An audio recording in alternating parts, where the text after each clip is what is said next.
Bonjour. Aujourd'hui, on parlera de la procédure de divorce, l'essentiel de cette procédure pour laquelle souvent je suis sollicitée pour les consultations juridiques. Alors, il faut comprendre deux choses, que vous avez la procédure de divorce devant le juge. Devant le juge, c'est une procédure de divorce contentieuse et vous avez également la procédure amiable qui peut être effectuée devant le notaire. Alors, quelle procédure on choisit d'habitude? Parfois, on n'a pas de choix, donc on n'est pas d'accord avec le conjoint. On a les problèmes d'ordre conjugal, les violences, les discussions, les différends par rapport aux enfants, par rapport aux biens immobiliers. Et donc, dans ce cas-là, tout naturellement, on prend décision de déposer une requête en divorce. La requête en divorce doit être déposée effectivement par un avocat. L'avocat que vous devez choisir selon deux critères, soit c'est un avocat choisi, soit c'est un avocat demandé au titre d'aide juridictionnelle. Mais en tout cas, il faut prévoir prendre un avocat. La compétence dans les procédures de divorce, ce sont les compétences du lieu du domicile des époux. Lieu du domicile des époux est justifié souvent par la présence des enfants mineurs qui résident, qui sont scolarisés à ce domicile. Parfois, si on n'a pas la résidence, ce sera la résidence du conjoint qu'on va attaquer par une requête en divorce. Ça veut dire lieu du domicile du défendeur. La procédure juridictionnelle contentieuse des divorces est déposée, donc la première requête est déposée devant le juge aux affaires familiales du tribunal compétent du lieu du domicile des époux ou du domicile des défendeurs. Je vous donne un exemple qui est simple. Imaginons les époux ont fixé leur résidence conjugale à Nanterre. Dans ce cas-là, le tribunal compétent sera le tribunal de Nanterre. Si le lieu de résidence de l'époux défendeur est à Amiens, par exemple, la personne qui dépose la requête en divorce a les deux possibilités, une option entre le tribunal de Nanterre et le tribunal d'Amiens. Donc, à son choix. C'est un choix procédural stratégique qu'on peut prendre avec son avocat. Donc, la procédure de divorce, se passe en deux étapes. Première étape, c'est la procédure de conciliation. Deuxième étape, procédure au fond, qui sera après la conciliation. En ce qui concerne le divorce amiable, c'est un divorce très rapide devant le notaire. Mais pour que le divorce amiable ait lieu, il faut que les époux soient d'accord sur tout. Sur les pensions alimentaires, sur le partage des biens, sur le droit de visite et d'hébergement sur les enfants mineurs, sur le domicile de ces enfants, etc., etc. Si on n'a rien, on n'a pas de dette, on n'a pas d'enfants, on n'a pas des immeubles en commun, tout naturellement, le divorce peut se passer en temps record devant le notaire. C'est très facile. Alors, je vous explique tout petit peu concernant les modalités de ces deux procédures. Si vous souhaitez déposer une requête en divorce, quels sont les documents nécessaires? Les documents qu'il faut préparer avant même que vous allez chez votre avocat pour le premier rendez-vous, c'est l'acte de mariage en forme intégrale moins de 3 mois. C'est les actes de naissance des deux époux, moins de 3 mois. Les actes de naissance des enfants, moins de 3 mois. Et effectivement également, un livret de famille, en fait toutes les pages, les copies de toutes les pages, parce que l'avocat doit faire au cours des rendez-vous une copie certifiée conforme du livret de famille. Donc, quand vous venez chez votre avocat en rendez-vous, il faut déjà vous munir de tous ces documents pour éviter perte de temps pour le dépôt de la requête en divorce. Parce qu'une fois la requête en divorce sera rédigée, ce qui prend très peu de temps à un avocat qui est assez diligent, normalement la requête en divorce n'énonce pas les motifs de ce divorce.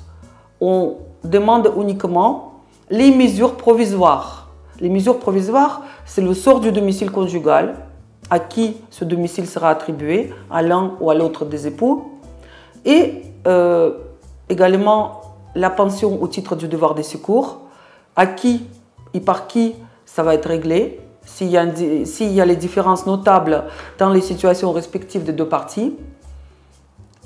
Et troisième question qui sera gérée, c'est également la question des enfants, chez qui le domicile sera fixé pour les enfants mineurs et quel des époux effectivement va également avoir le droit à des visites d'hébergement sur ses enfants.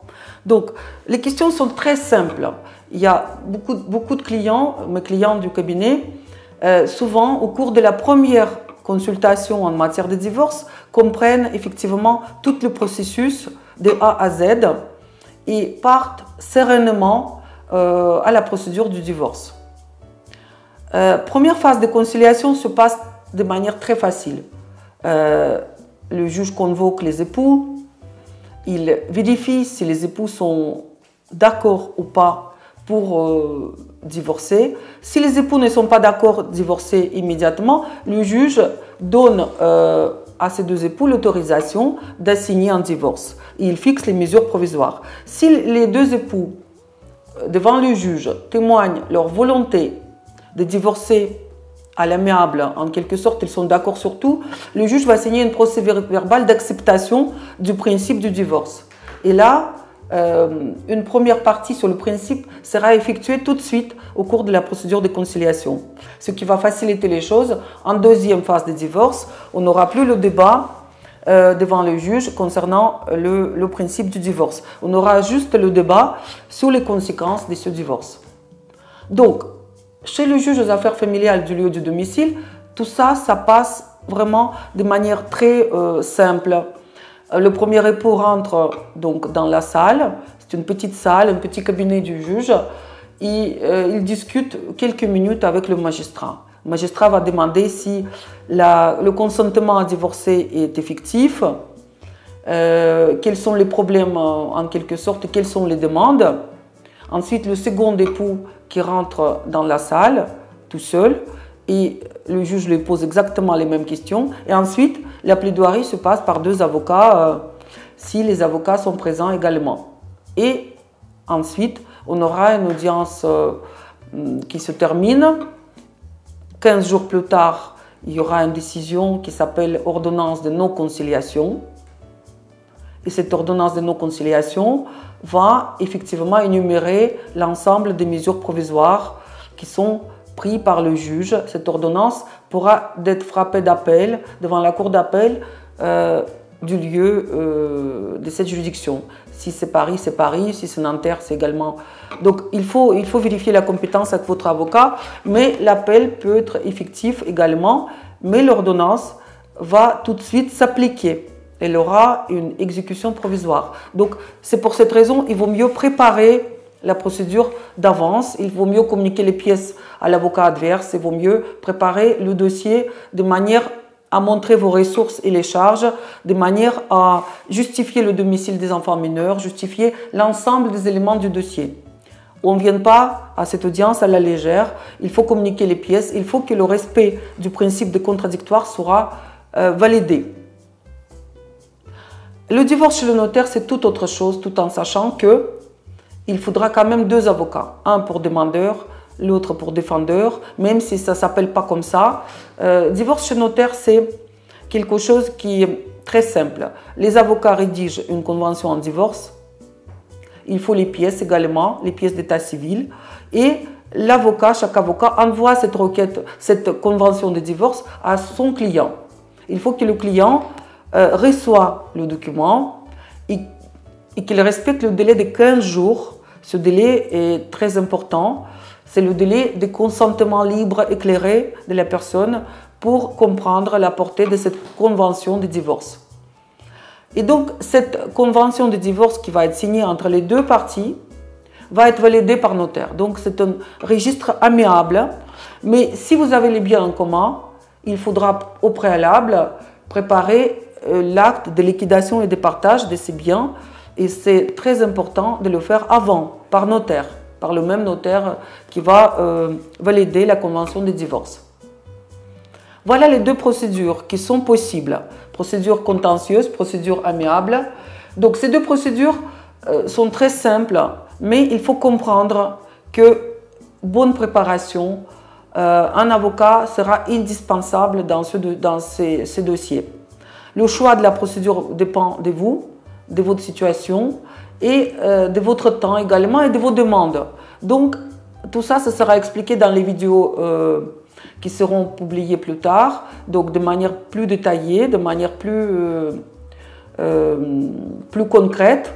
Là, cette vidéo a été destinée à vous expliquer juste le processus essentiel de la procédure de divorce qui est souvent ignoré par beaucoup de monde.